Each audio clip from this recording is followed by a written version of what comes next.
this entire story, this entire mark, nobody knows much of anything about it. It's sort of the lost jewel.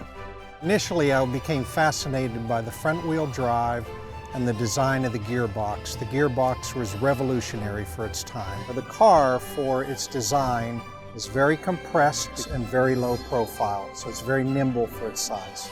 So they made 96 total cars. 19 of those survive in total, 17 are complete, 16 will be on the lawn here. Today, 70% of the cars in this country are front-wheel drive. This was America's first front-wheel drive car.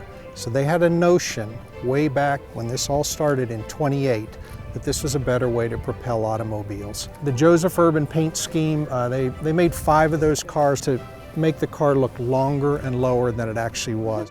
I call it the most turbulent tale in automotive history. The car was designed by a guy named William Muller, brilliant engineer who worked for the Budd Company. Their largest board member was a gentleman named Archie M. Andrews. And Archie M. Andrews essentially stole the project away from the Budd Company along with the engineer, the designs, and the patents. They had a hostile takeover of the Moon Motor Car Company, and thus the sort of the feud between the Andrews and the Burst family. The Bursts were ousted from running the Moon Motor Car Company, and that feud kind of lives on today, so to speak.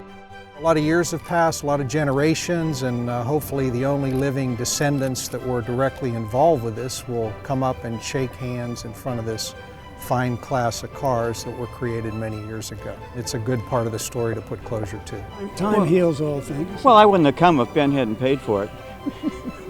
Did I pay for that? I thought you were paying for mine. It's just an incredible place to propel history forward to future generations. And to have this car here, not only will a lot of people learn about the benefits of this car and its story, but the story will get propelled as a result of being at Pebble Beach.